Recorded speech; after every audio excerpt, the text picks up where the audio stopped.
Hi guys, we will talk about the cohort tool in FDD. So basically, the tool is about cohort analysis in general is about dividing the population into cohort or batch, and then uh, keep track of the measures.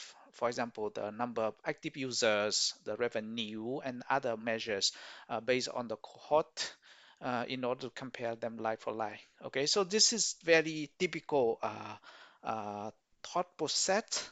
So it's very similar to like every day you go you compare like the previous batch, or you can compare people in within the batch in school, and then also you compare those the previous batch in and then the current batch.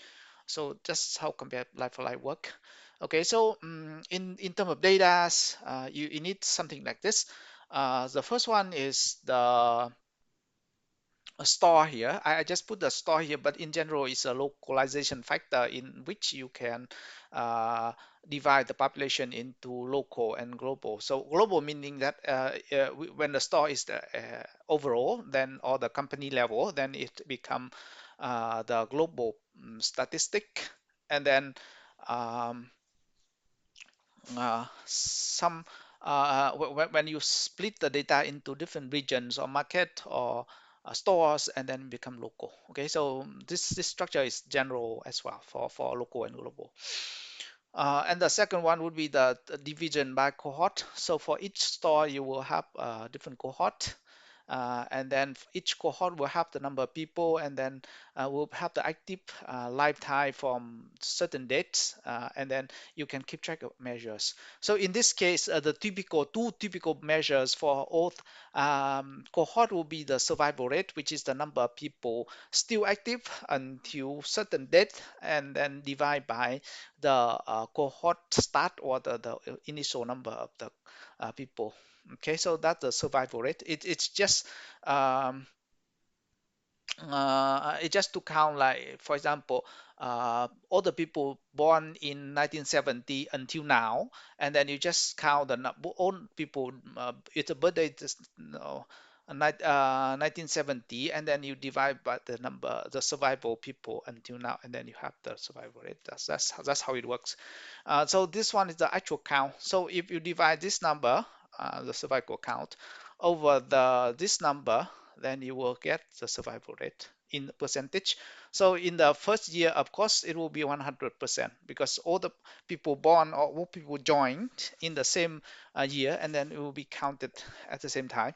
And then you have this, the 100%, and down to the next year, and then the year after, there will be less and less people. So in terms of like birthday, then you can see in the next year people can die because of the disease or car accidents or something like that, and then people die.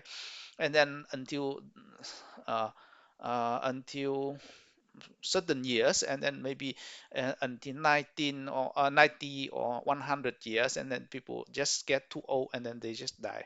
So it's that's the eventually the cohort survival rate will be zero.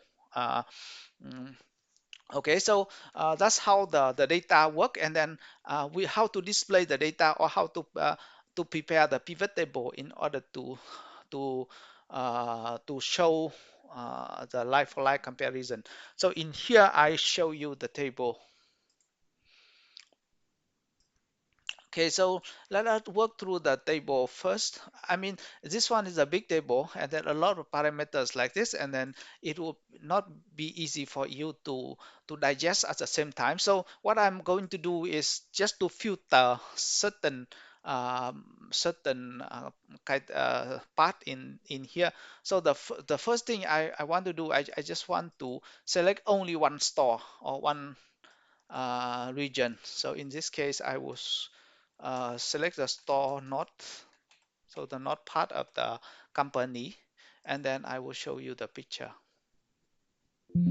Okay, so it will look like this.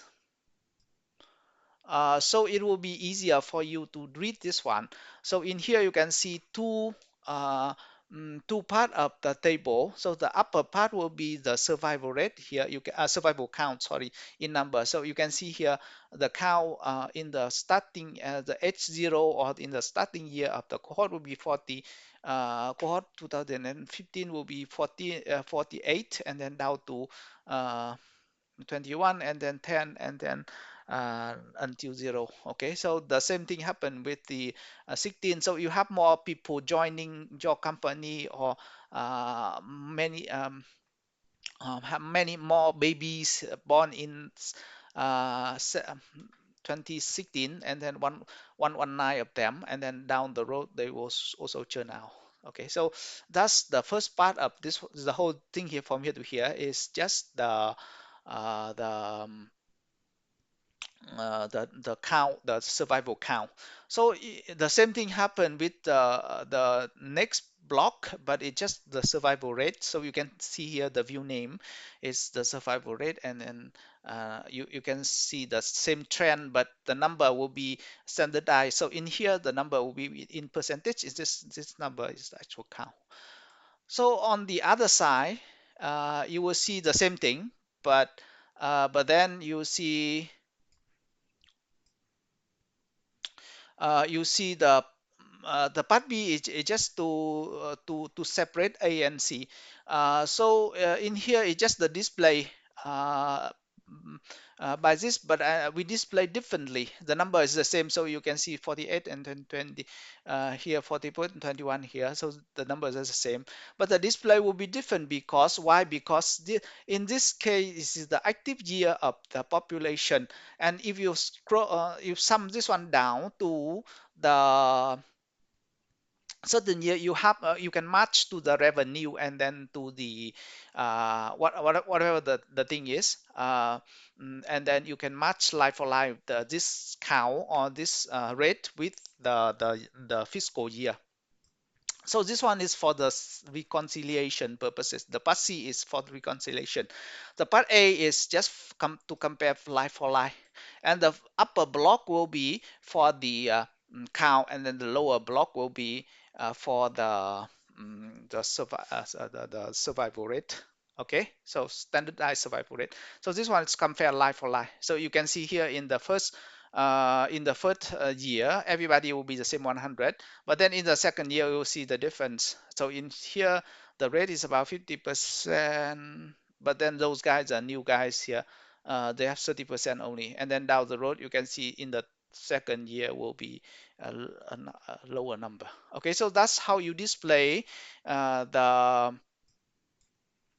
age and then the active year next to each other for the reconciliation. Okay, so in term of total, if you want to this one you cannot check back to the financial statement, but if this active year is if the number is the revenue, then confirm you have to come sum down, and then you have to reconcile back to the financial statement. This one you cannot reconcile, but at least you can see like for like the contribution. Okay, so in terms of row, that one is like sum down, or the sum in the rows, but in column you can still do the same thing as well. So if you sum all the block in column C, and then all the columns in block C, and then all the column in block A, they have to be the same. If you don't have the same number, then something wrong with your data already. So that's how you check this table. Okay, so remember two checks are. The first check is to sum everybody down and then tie back to the financial statement. And the second thing is to sum everybody on the right, and then compare like for like between the sum of age and sum of active years. They have to be the same. Okay. Now, after we understand the input already, and then we understand the output already, and then I will show you how to prepare this table from the input. Okay, so in here, we want the age and the active year all together in the same place. But then because they are in the different column, in order to mix them in the same column, I have to use this trick. So the first trick is to the view top of the pivot. I will put the time active in one block, and then the time h in the other block, and then the one in the middle would be the void. Void is just like the trick to separate the two parts. So later, if you want to do the sum and then something in Excel, if you don't jump run into the situation whereby you something wrongly because there's no separating rows in between. Okay, so that's the first part. So after I union the two part, you can see here in the data, you have the part C for the active, part A for the edge, and then part B for the void. Okay, so three parts of the same data. Now, if you see here, we have 55 rows, but when you multiply that like this, it will be 55 two times, and then you plus one. So it will be plus one because of this. Okay, so you in here you have 55.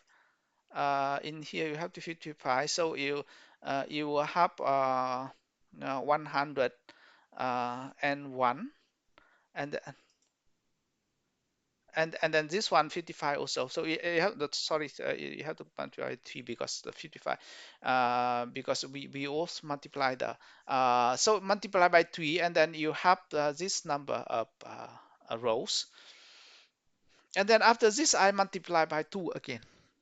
So the first one is just for to make the number to be the survival rate, and then the second one would be to make the number will be to the count, and then I multiply again. So you have 165 times 2, and then you become 330 rows, and then that's the basis for our table. So we at the end of the day, I want the standard structure for pivot table. So I want the view left, which is the left of the pivot table, view top, which is the top of the table. View number will be um, the number inside the pivot table for each cells of the pivot table.